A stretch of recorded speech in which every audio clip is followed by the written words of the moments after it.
পুটলি বুড়ি ও তার নাতনি। এবার থেকে তোমরা এদের নানান রকম মজাদার গল্প শুনবে। চলো তাহলে শুরু করা যাক।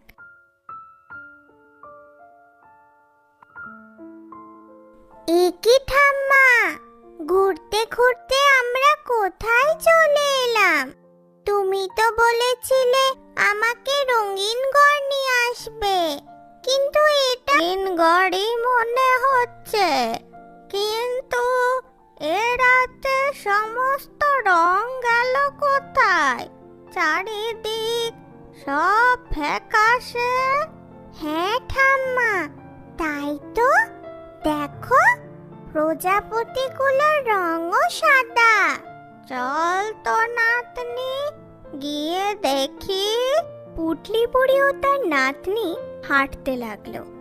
চারিদিক পশু পাখি গাছপালা, এমনকি মানুষজনের মনের রঙও ফ্যাকাশে। কি ব্যাপার বল তো নাতনি, সবাই এত দুঃখী কেন রে? দেখ কেমন মন মরা হয়ে আছে। কিছুই তো বুঝতে পারছি না ঠাম্মা।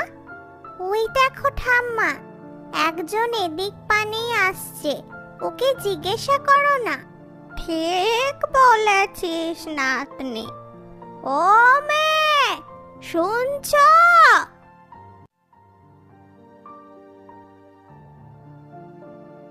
কি হলো বুড়িমা, তুমি আমায় ডাকছিলে কেন?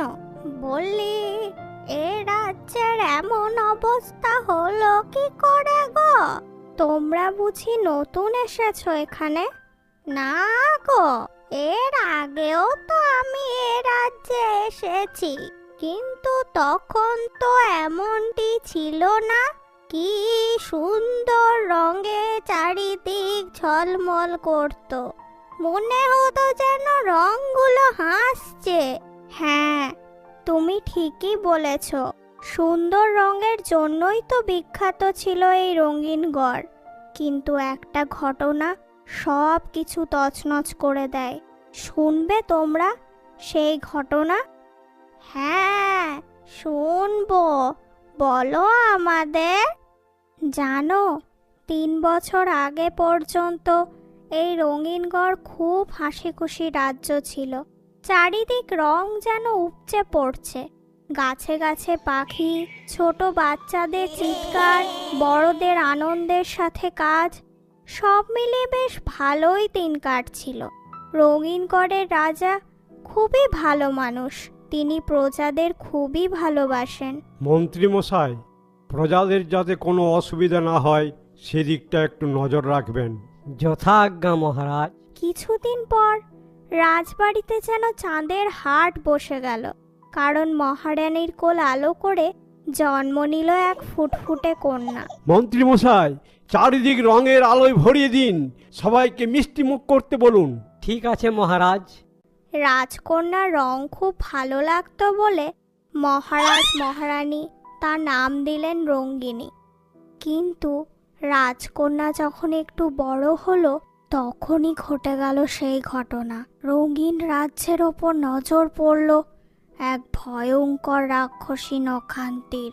বাহ, এ রাজ্যের কি সুন্দর ঝলমলে রং, কিন্তু এই রং কিছুক্ষণের মধ্যেই আমার নখে ঢুকে যাবে। এই বলে সেই রাক্ষসী একে একে সমস্ত রং কেড়ে নিল তার নখে। এবার সমস্ত রং রয়েছে আমার নখে। এই নখ যতদিন থাকবে ততদিন কেউ আমায় আটকাতে পারবে না।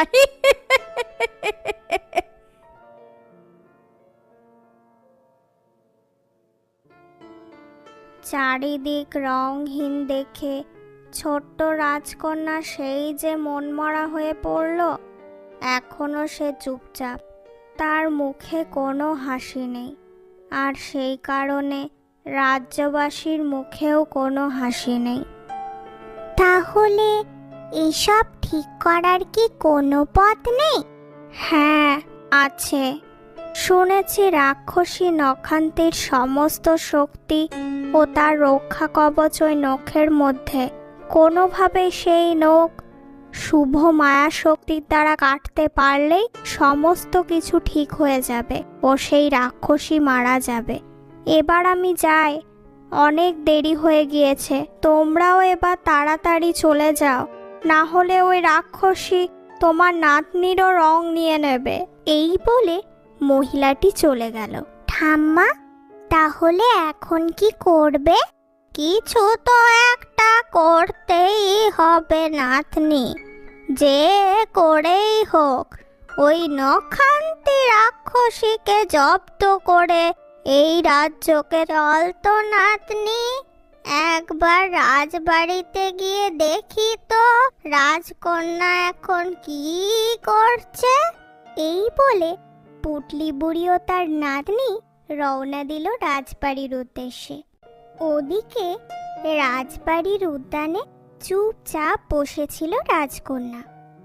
ওই দেখো ঠাম্মা, মনে হচ্ছে রাজকন্যাই বসে রয়েছে, চলো যাই। এই নাও রাজকন্যা। না, আমি এটা নেব না, আমাকে রঙিন পুতুল দাও। এ কি, তোমরা কারা? এখানে কি কারণে এসেছো? বলছি আমরা অনেক দূর থেকে এসেছি গো, খুব জল তেষ্টা পেয়েছে, একটু জল দেবে? কিন্তু রাজকন্যা, তুমি চিন্তা করো না, আমরা রাজকন্যার কোনো ক্ষতি করব না। ঠিক আছে, আনছি। রাজকন্যা, তুমি কি করছো? তোমরা কারা? তোমরা বুঝি আমার জন্য রং এনেছো? তোমার খুব রং ভালো লাগে রাজকন্যা। হ্যাঁ, আমার রং খুব ভালো লাগে, তোমরা আমায় রং এনে দেবে? ঠিক আছে, আমরা কথা দিচ্ছি, তোমার জন্য আমরা অনেক রং এনে দেব। এবার আমরা আসি, কেমন?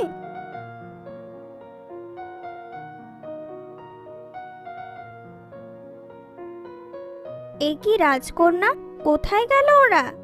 ওই যে আকাশে। আকাশে? যাকগে, চলো এবার ভেতরে চলো, রানীমা তোমায় ডাকছেন। ওদিকে সেই আকাশের ওপরেই ভাসছিল পুটলি বুড়ি ও তার নাতনি। আচ্ছা ঠাম্মা, রাজকন্যাকে তো বললাম যে রং ফিরিয়ে দেব, কিন্তু রাক্ষসীর নখ আমরা কাটবো কিভাবে?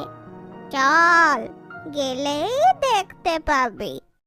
এই বলে তারা রাক্ষসীর আস্তানায় গিয়ে উপস্থিত হলো। রাক্ষসী তখন তার নখে হাত বোলাচ্ছিল। ঠাম্মা, এই তাহলে রাক্ষসী নখান্তি? নাতনি, এবার দেখ আমার জাদু পুটলির কামাল। আয় তো আমার নীল নরুন, খোল তো তোর চোখ, ধারালো দাঁতে কাট তো ওই রাক্ষসীর নখ।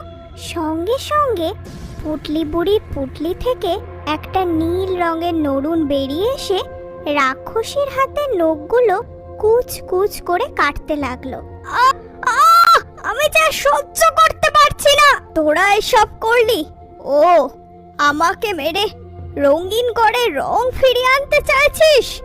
কিন্তু তোরা ভুল ভাবছিস, আমাকে মারলেও রঙিন গড়ের রং তোরা ফেরত আনতে পারবি না, কারণ যতক্ষণ না রাজকন্যা হাসবে কোনো রঙই ফিরবে না। কোথায় পালাচ্ছিস তোরা? দাঁড়া দাঁড়া বলছি।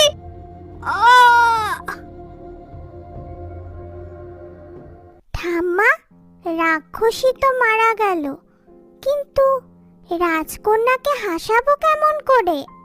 চল, তার উপায়ও আছে। পুটলি বুড়ি ও তার নাতনি উপস্থিত হলো রাজবাড়িতে। মহারাজ মহারানীর কাছ থেকে রাজকন্যার মন ঠিক করে দেওয়ার অনুমতি নিয়ে তারা গেল উদ্যানে। কই, তোমরা রং এনেছো? এবার কি করবে ঠাম্মা?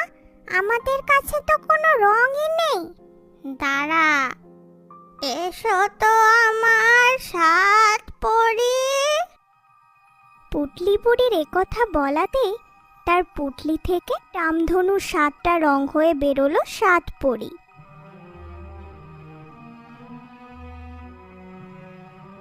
কি হয়েছে পুটলি বুড়ি, তুমি আমাদের ডাকলে? তোমাদের সাহায্য লাগবে 7 পরি। রাজকন্যার মুখে আজ যে হাসি ফোটাতেই হবে। ও, এই ব্যাপার। ঠিক আছে, তুমি কোনো চিন্তা করো না, রাজকন্যার মুখে আমরা হাসি ফোটাবো। চলো পরীরা। এই বলে 7 পরি 7টা প্রজাপতিতে পরিণত হয়ে রাজকন্যার মুখে, হাতে, নাকে, পায়ে বসলো ও তাদের পাখনার রং রাজকন্যাকে লাগিয়ে দিল। অমনি রাজকন্যা খিলখিলিয়ে হেসে উঠল। কত সুন্দর! সঙ্গে সঙ্গে চারিদিক রঙে ভরে উঠল।